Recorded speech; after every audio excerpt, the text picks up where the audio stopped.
नमस्कार, मैं रीमा प्रसाद, न्यूज़ 18 आप देख रहे हैं और आज हम बात करेंगे महाराष्ट्र पे। महाराष्ट्र की राजनीति में आज कुछ ऐसा हुआ है कि पूरे देश की निगाहें हैं और जो भी राजनीति में दिलचस्पी रखते हैं वो तो ज़रूर ही जानना चाहते हैं कि तकरीबन 2 दशकों के बाद ठाकरे बंधु एक मंच पर अगर आए हैं तो उसके पीछे वजह क्या है। वजह हम विस्तार से बताएंगे, लेकिन मेरे साथ हर्षित भी हैं। हर्षित, पहली नज़र में ठाकरे बंधु को आपको एक मंच पर तकरीबन 20 साल बाद देखकर क्या जहन में आया? मतलब क्यों ये साथ में आए हैं? राजनीतिक मजबूरी, बाला साहब ठाकरे की राजनीति को आगे लेकर चलना है, मतलब क्या इनके जहन में चल रहा है? देखिए रीमा, जिस तरह से लगभग कह सकते हैं 23 साल बाद ये दोनों एक मंच पर आए फिर से। हालांकि 2005 के बाद इनको कम ही देखा गया एक मंच के बाद, तो फिर से इनका साथ आना तो कह रहे कि मराठी अस्मिता के लिए है। राज ठाकरे ने भी अपने भाषण में मेंशन करा कि हम राजनीति के लिए नहीं है, हम मराठी और मराठी मानुष, इसकी वजह से हम उनकी एक बहुत हार्ड लाइन है, मैं अपने दर्शकों को जरा कोट करना चाहती हूँ कि सारी लड़ाइयों से बड़ा है मेरा महाराष्ट्र, ऐसा कहा है उन्होंने। मतलब उनका कहना है कि हम जो एक साथ आए हैं, हम महाराष्ट्र के लिए आए हैं।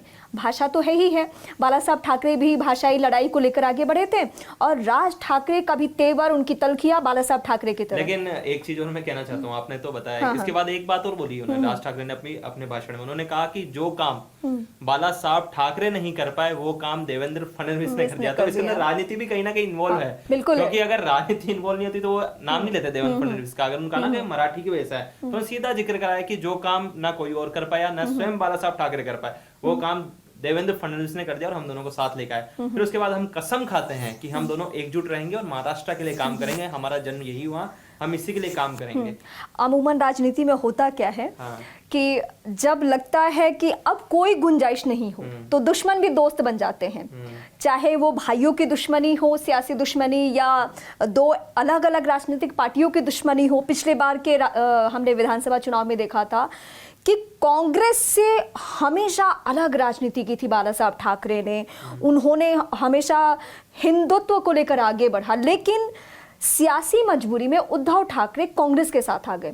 और उससे भी बड़ी बात हो गई कि 2002 में बाला साहब ठाकरे ने एक चुनावी मंच से ये संकेत दे दिया था कि भले ही राज ठाकरे में मेरा सब कुछ है, तेवर है, अंदाज है, लेकिन मेरा सियासी उत्तराधिकारी मेरा बेटा उद्धव ठाकरे होंगे। और उसके बाद से ही दोनों के रास्ते अलग अलग हो गए। हालांकि 2005 में उन्हें देखा जरूर गया, लेकिन वो तलखियां चल रही थी। 2006 में मनसे का निर्माण हो गया। अब मैं बताने जा रही हूँ कि इस वक्त जो सब कुछ हो रहा है वो ये तो सच है कि मराठी अस्मिता को लेकर उन्हें आगे बढ़ना है, लेकिन दोनों भाइयों को ये ठाकरे बंधु को समझ में आ गया है कि अगर हम अलग अलग राजनीति करते हैं तो हम मतलब हमारे पैर के नीचे से जमीन खिसक जानी है। अब हम वहाँ राजनीति नहीं कर सकते जहाँ पे भगवा एजेंडे को बीजेपी ने अडॉप्ट कर लिया है महाराष्ट्र में। देखिए रीमा, आपने कहा ना कि 2002 में, तो मैं बताना चाहता हूँ कि 2002 में महाबलेश्वर में जो एक अधिवेशन हुआ था शिवसेना का, तो उसमें बाला साहब ठाकरे ने कहा था कि उद्धव ठाकरे को कार्यकारी अध्यक्ष बनाया जाए, कि अब जो शिवसेना होगी जो फ्यूचर की, उसको 2002 में कहा कि इसको उद्धव ठाकरे देंगे। उससे पहले मैं बताना चाहता हूँ कि 1989 के अंदर राज ठाकरे को, जो उनका स्टूडेंट विंग था, उसका अध्यक्ष बनाया गया। उसके बाद वो लगातार 6 साल तक पूरे महाराष्ट्र में घूमे, पूरे महाराष्ट्र के कोने कोने में गए। उसके बाद शिवसेना को काफी मजबूत किया उसके बाद, और बिल्कुल राज ठाकरे बाला साहब ठाकरे की तर्ज पे ही राजनीति करते हैं। जिस तरह से उनका तेवर है, जिस तरह से उनका अंदाज है। उसके बाद 2005 में आपने कहा ना कि जो इन द एंड 2005 में फिर से जो तलखी आई, राज ठाकरे के घर के बाहर भीड़ जमा हुई। लेकिन राज ठाकरे ने ये बोला था कि मुझे मेरे विट्ठल से दिक्कत नहीं, यानी जो मेरा भगवान है, उनको बाला साहब ठाकरे को भगवान मानते, मुझे उससे कोई दिक्कत नहीं। जो उनके आसपास के जो लोग हैं, मुझे उनसे दिक्कत है। और अंत में 2006 में उन्होंने मन से बना दी, अपनी पार्टी बना दी। उसके बाद फिर आपको पता ही है कि 2006 के बाद जो तलखियां दिखी गई उद्धव और राज में, लगभग अब 2 दशक बाद फिर से वो एक आए और कह रहे हैं कि हम मराठी और मराठी मानुष के लिए आए हैं। तो फिर से अब देखना होगा कि राजनीति किस ओर लेती है। और एक बात आपने बहुत सही कही है कि जो भगवा एजेंडा है वो बीजेपी के पास है। और अब ये सोच रहे कि हमारे पास वोट बैंक कैसा है, तो अब एक ही रास्ता बचता है कि मराठी। और आपने देखा होगा कि ये रैली होने से पहले 3-4 दिन पहले का आप एक टाइमलाइन देखिए, घटनाक्रम देखिए। लगातार जो हिंदी भाषी है महाराष्ट्र में, मुंबई में, उनको पीटा जा रहा था, किसी की दुकान के बाहर पत्थर फेंके जा रहे थे। तो इस तरह से एक माहौल क्रिएट किया जा रहा था कि महाराष्ट्र के अंदर फिर से मराठी वाला, जिससे लगे कि इनकी राजनीतिक चमक सके। अब ये क्या है क्या नहीं, इस पे तो हम बता नहीं सकते हैं, लेकिन फिर भी अगर ये कह रहे हैं कि, और एक बात और है कि कहा कि सिर्फ महाराष्ट्र में ही 3 भाषा क्यों थोपना चाहते हो, तो इस तरह की बात भी मन से कही गई है। तो आपको क्या लगता है कि क्या ये फिर से वो मराठी राजनीति क्योंकि एक बात और, बाला साहब ठाकरे हिंदुत्व और मराठी दोनों को लेकर चलते थे। शुरुआती उन्होंने पहले मराठी मानुष को लेकर आगे बढ़े, और उसमें सिर्फ ऐसा नहीं है कि सिर्फ हिंदी भाषी के राज्यों को टारगेट किया जाता था, जिसमें यूपी बिहार खासकर ज्यादा टारगेट पे रहा है। लेकिन उससे पहले अगर बाला साहब के शुरुआती दिनों को आप जब देखेंगे तो उसमें पहले उन्होंने साउथ के लोगों को भी उसी तरीके से तंग किया। और अभी जो थप्पड़ कांड हुआ है उसमें कोई यूपी बिहार का आदमी नहीं है, वो थप्पड़ जो मारा गया वो गुजरात का निकला। तो हालांकि इस बात को डैमेज कंट्रोल करने की राज ठाकरे ने आज ही मंच से शुरू की। उन्होंने कहा कि चेहरे पे नाम नहीं लिखा है कि वो व्यक्ति कहां से है। मेरे ऐसे कई दोस्त हैं जो गुजरात से हैं, लेकिन मैं उनको अलग तरीके से प्रेम दिखाता हूं क्योंकि वो मराठी भाषा से प्रेम करते हैं। ऐसा उन्होंने संभालने की कोशिश भी की।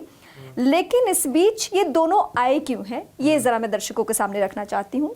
दरअसल अगर हम बीते 2 दशक की ही बात करें तो दोनों को कोई सियासी सफलता हासिल नहीं हुई है।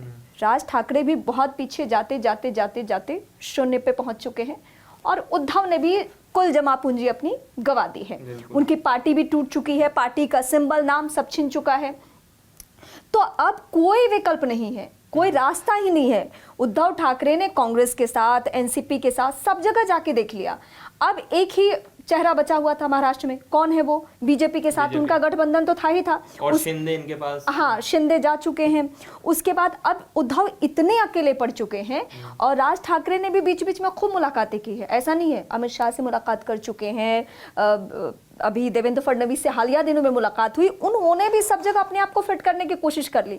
जब लगा कि हम दोनों ही एक दूसरे के विकल्प हैं, हम दोनों एक दूसरे के बिना यहाँ की महाराष्ट्र की राजनीति में आगे नहीं बढ़ सकते हैं, तो फिर दोनों बंधुओं ने वही 20 साल पुराना राग अलापा है, जो मैं हमेशा कहती हूँ बाला साहब ठाकरे की बनाई हुई पिच है, और उस पर ये बैटिंग करने के लिए निकल रहे हैं। कितने सफल होंगे वक्त तय करेगा, क्योंकि राजनीति में कल क्या हो जाए कोई बता नहीं सकता है। लेकिन मकसद यही है कि जो शून्य पे ये दोनों भाई पहुंच चुके हैं, वहां से फिर से अपने आप को राजनीति में स्थापित करे। यही बस इकलौता मकसद है, कोई मराठी मानुष और कोई एजेंडा नहीं, क्योंकि वो पार्टी का मतलब शिवसेना जो एकजुट वाली शिवसेना थी, उसका कोर एजेंडा था कि हमें मराठी मानुष पे बात करनी है और हमें हिंदुत्व का झंडा लेकर चलना है। हिंदुत्व तो बीजेपी के पास है, तो आने वाले दिनों में हिंदुत्व के एंगल से भी वहां देखने को मिलेगा। बहुत कुछ देखना अभी बाकी है। और एक बात उद्धव ठाकरे ने भाषण में जरूर कही है कि अगर न्याय के लिए गुंडागर्दी जरूरी है तो हम गुंडे सही हैं। तो मतलब इस तरह का भाषण उन्होंने ये भी कहा कान के नीचे बजा दो, और उन्होंने कहा कि अब कैमरे की जरूरत नहीं है, बिना कैमरे के भी तुम काम कर सकते हो। तो मतलब इस तरह इतना हार्ड प्रोवोक कर रहे हैं आप जनता को कि आपस में मतलब कि अगर कोई हिंदी बोल रहा है अगर तो कह रहे हैं कि आप कान के नीचे बजा सकते हो, है ना। कि और जो महाराष्ट्र में चाहे गुजराती उन्होंने डिफेंड भी करा, कोई भी उसको मराठी आनी चाहिए। तो इस तरह का वो फिर से एक कह रहे हैं ना कि एक ऑरा क्रिएट करना चाह रहे हैं पूरे महाराष्ट्र के अंदर की जो भी व्यक्ति आए। नहीं, अगर हम खुल के दर्शकों के सामने बोलना चाहें तो ये सियासत में एक तरीके से गुंडागर्दी है। आप ये नहीं बोल सकते हैं कि कान के नीचे बजा दो या विदाउट कैमरा। मतलब आप अपने कार्यकर्ताओं को क्या मैसेज देना चाहते हो कि ये मारना जस्टिफाई है? मतलब अगर किसी को, अगर दिल्ली में हम रहते हैं और यहाँ पे कोई मराठी व्यक्ति आए और उसको हम किसी क्षेत्रीय भाषा के बारे में बोल दें, मैं बिहार से हूँ, मैं बोल दूं कि नहीं आप मेरे बिहार में तभी रहना जब भोजपुरी आती हो, आप राजस्थान से अगर आप कहो कि मारवाड़ी वहाँ आनी चाहिए, ये तो गलत बात है ना।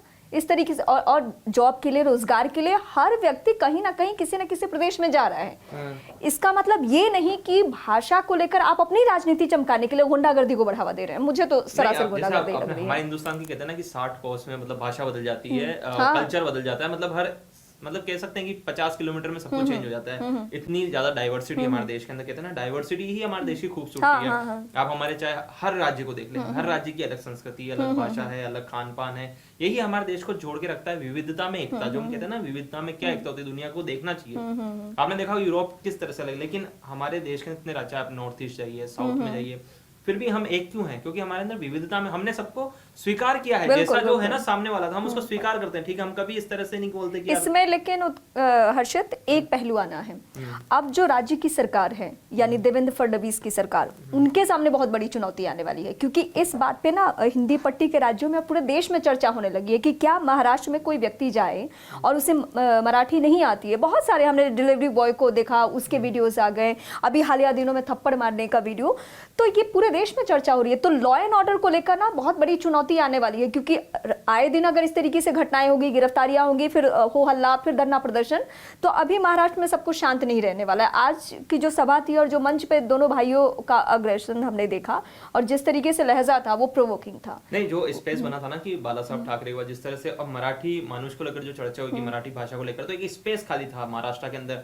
और आपने जिस तरह से कहा कि जो सियासी जो उनको सफलता नहीं मिल रही थी, चाहे राज ठाकरे हो चाहे उद्धव ठाकरे हो, जो राजनीति उनकी थी वो कमजोर पड़ती जा रही थी कहीं ना कहीं, तो उसको थोड़ा बदलाव किया कि फिर से हम उस जड़ों को मजबूत करते हैं, फिर से मराठी मुद्दा, क्योंकि जाहिर है कि अगर रीपैकेजिंग हुई है उस राजनीति में, रीपैकेजिंग हुई ना, क्योंकि आप किसी की भावनाओं को जोड़ के फिर आप वापस किसी भावनाओं के साथ आपके इलाके के लोग हैं, आपने उनकी भावनाओं को जोड़ दिया कि आप भैया आप मराठी हैं और आपके यहाँ पे हिंदी भाषी लोग आपके यहाँ पे आके मतलब कार्य कर रहे हैं, लेकिन वो मना कर रहे हैं हिंदी बोलने के लिए, तो इस तरह से वो प्रवोक कर रहे हैं उनको कि भैया हम फिर से मराठी एकजुट होंगे और यहाँ पर हिंदी भाषा नहीं, मतलब इस तरह के ना उनका यही था कि हमारे ऊपर 3 भाषा क्यों थोपी जा रही है ना, हम हिंदू हिंदुस्तान, लेकिन हम हिंदी को नहीं पसंद करते हैं, मतलब उनका कहने का मतलब यही था, यही बोला था उन्होंने। तो यही है वो जो मैसेज उन्होंने क्लियर किया ना कि हमें बाला साहब ठाकरे एक नहीं कर पाए, देवेंद्र फडणवीस ने एक कर दिया। ये तो बस वो इशारों में बोल रहे हैं, लेकिन मैं अपने बात पे फिर वापस कायम हूँ और हम चाहेंगे कि दर्शक आप कमेंट में हमें जरूर बताएं कि आपके जहन में ठाकरे बंधु के एक होने से क्या सवाल सामने आ रहा है, क्योंकि आप में भी बहुत सारे ऐसे लोग होंगे जो महाराष्ट्र में रहते हों, वो पुणे में रह सकते हैं, वो कहीं और होंगे, और क्या उनको भी इस तरीके की दिक्कतें आती है। तो अगले वीडियो में हर्षित हम उन सवालों को भी उठाएंगे और हम बात करेंगे कि किस तरीके से राजनीति ये वहां की आगे बढ़ रही है और कितनी परेशानी होगी उन लोगों की जो मराठी नहीं है लेकिन उनकी मजबूरी है कि वो बॉम्बे में रहते हैं। और हम दर्शकों से ये भी चाहेंगे कि इस तरह के जो मुद्दे हैं आप कमेंट कर सकते हैं कि हम अगला जो टॉपिक हम क्या ले सकते हैं, आप भी हमें सजेस्ट कर सकते हैं कि इस मुद्दे के ऊपर। बिल्कुल रीमा, क्या कहना चाहती हैं? हाँ, मेरा यही कहना है कि आपके जहन में जो भी सवाल हो, राज ठाकरे को आप लोग बहुत दिनों से जानते हो, हालांकि बीच में ऐसा हो गया था कि राज ठाकरे अपनी फेस सेविंग की कोशिश कर रहे थे, वो चाह रहे थे कि उनके लहजे में बदलाव हो, अपने आप को बहुत बदलने की कोशिश कर रहे थे, लेकिन जब उनको समझ में आ गया है कि मैं वो राज ठाकरे बन के ही हिट हो सकता हूँ, ये अच्छा वाला राज ठाकरे बन के मैं नहीं फिट हो रहा हूँ राजनीति में, तो वो पुराने दिनों को वापस अगर ला रहे हैं तो परेशानियां सबके लिए है, वो चाहे हम लोग इधर बैठे हैं दिल्ली में, उनको भी है क्योंकि हम मीडिया कर्मी हैं, और जो वहां रह रहे हैं उनके सामने तो चुनौती है ही है। तो आप हमें कमेंट करके जरूर बताएं।